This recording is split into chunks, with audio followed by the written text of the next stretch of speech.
नमस्कार मित्रों, इस वीडियो के माध्यम से जानेंगे कि केंद्रीय विद्यालय कितने प्रकार के होते हैं। इससे पहले की वीडियोस में मैं आपको केंद्रीय विद्यालय में होने वाले एडमिशन के बारे में बता चुका हूं, डॉक्यूमेंट्स के बारे में बता चुका हूं, लेकिन इसमें जो प्रायोरिटी कैटेगरीज होती हैं और केंद्रीय विद्यालय के जो अलग अलग प्रकार होते हैं उनके हिसाब से जो प्रायोरिटी कैटेगरीज होती हैं उसके बारे में बात करेंगे। साथ ही आरटीई कोटा, ईडब्ल्यूएस कोटा इत्यादि के बारे में बात करेंगे। प्रायोरिटी कैटेगरीज के अंदर किस प्रकार एडमिशन होता है वह मैं आपको समझाने की कोशिश करूंगा। अगर आपको सही से समझ में आ जाए तो मेरा प्रयास सफल रहेगा। अगर फिर भी कोई डाउट रहता है तो आप कमेंट बॉक्स में कमेंट करके आप पूछ सकते हैं, अपना डाउट क्लियर कर सकते हैं। अगर वीडियो पसंद आए तो लाइक और शेयर ज़रूर करें। साथियों, केंद्रीय विद्यालय की दो कैटेगरीज होती हैं।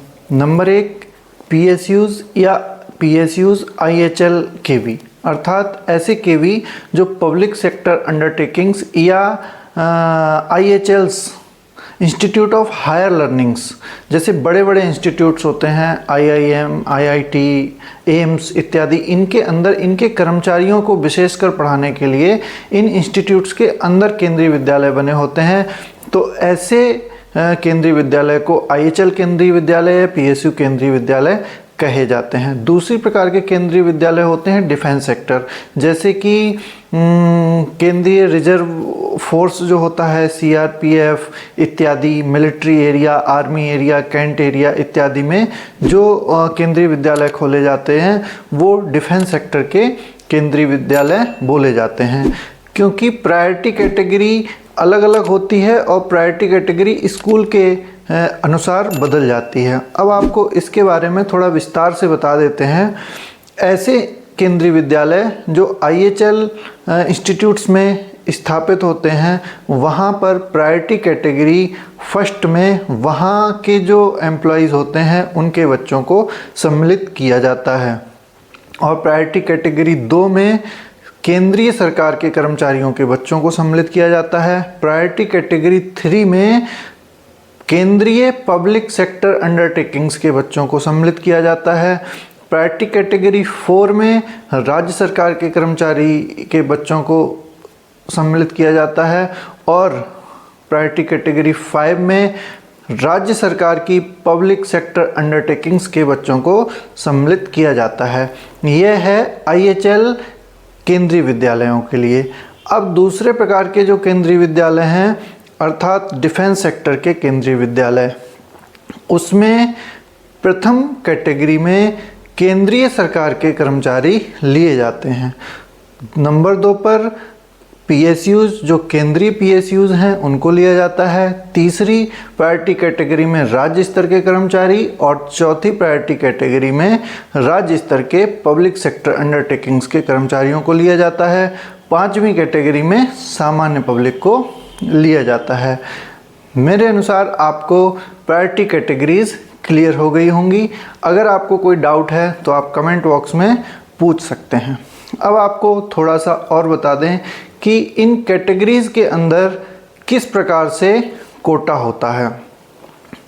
Kota RTE quota, SC ST quota और जनरल, इस ओबीसी कोटा, ये कोटा होता है और इसके अकॉर्डिंग ही सीट्स भरी जाती हैं। तो अगर प्रायोरिटी 1 में सीट्स को भरना है तो उन सीट्स का बंटवारा OBC, SC ST, EWS quota के हिसाब से सीटें वहाँ भी अलग अलग होती हैं और उसके अकॉर्डिंग भरी जाती हैं, लेकिन वह उन कर्मचारियों के बच्चों के हिसाब से सीटें फुलफिल की जाती हैं। इसके लिए एक विस्तृत वीडियो की आवश्यकता है जो कि आपको आगे आने वाले समय में ज़रूर मिलेगी। फ़िलहाल आपके लिए इतनी चीज़ काफ़ी है, आप ये समझ सकते हैं कि प्रायोरिटी कैटेगरी कैसे भरी जाती है। साथ ही अब अगली बात पे बात करते हैं, आरटीई कोटा। आरटीई कोटा क्या होता है? राइट टू एजुकेशन, सरकार ने एक कोटा बनाया है 25% छात्रों का एडमिशन इस कोटे के अंतर्गत होता है। इस कोटे की जो गाइडलाइंस हैं उसके लिए डिफरेंस वीडियो आपको अलग से वीडियो मिलेगी, मैंने पहले भी बताया है और आगे भी आने वाले समय में एक वीडियो आपको मिलेगी क्योंकि टॉपिक क्लियर नहीं हो पाएगा। आरटी कोटा के अंतर्गत ऐसे छात्रों का एडमिशन होता है जिनकी फैमिली इनकम कम होती है। हर एक स्टेट में फैमिली इनकम का क्राइटेरिया अलग अलग डिसाइड होता है, उसके अकॉर्डिंग आपको इनकम प्रूफ तैयार रखना होता है, तब जा कर के आपको आरटी कोटा में एडमिशन मिल सकता है। अब बात करेंगे केंद्रीय विद्यालय की फ़ीस के बारे में। केंद्रीय विद्यालय में किसी भी प्रकार की जो फीस होती है वह सरकार से संस्तुत होती है। प्राइवेट विद्यालयों की अपेक्षा यहाँ पर फीस बहुत कम होती है। आरटी कोटा के तहत लिए हुए स्टूडेंट्स को कोई भी फीस देनी नहीं होती और सामान्य लोगों के लिए बहुत नॉमिनल फीस होती है। कक्षा 3 तक फीस लगभग, जो कि अभी मैं अपने बच्चों की दे रहा हूँ, 500 रुपये रहती है। एडमिशन शुल्क 25 रुपये पहली बार में, अगर नाम कट जाता है तो 50 रुपये हो जाता है। यह नॉमिनल फ़ीस है। कक्षा 3 के बाद फ़ीस थोड़ी सी बढ़ जाती है, जो कि प्राइवेट स्कूलों की अपेक्षा बहुत कम है। इस प्रकार आप लोग समझ सकते हैं कि अधिकतर लोग केंद्रीय विद्यालय में अपने बच्चों को पढ़ाना चाहते हैं।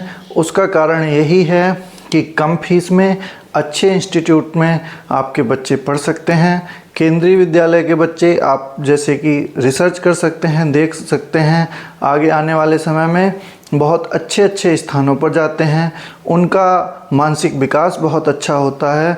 इसी वजह से सारे लोग चाहते हैं कि उसका बच्चा केंद्रीय विद्यालय में पढ़े। इसके लिए आपको तैयार रखना होगा, आपको अपने डॉक्यूमेंट्स तैयार रखने होंगे और अगर किसी भी प्रकार की जानकारी की कमी है तो आपको वह जानकारी इकट्ठी करनी होगी।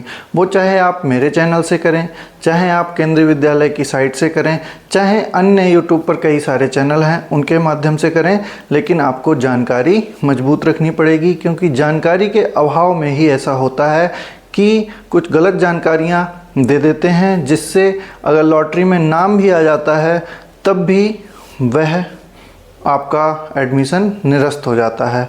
तो मेरी शुभकामनाएं आप लोगों के साथ हैं, आगे जुड़े रहिए। आपको आने वाले समय में अन्य वीडियोस भी मिलेंगी और आपके सारे डाउट्स क्लियर होंगे। अगर आपके कोई डाउट्स रह जाते हैं तो कमेंट बॉक्स में कमेंट ज़रूर करें।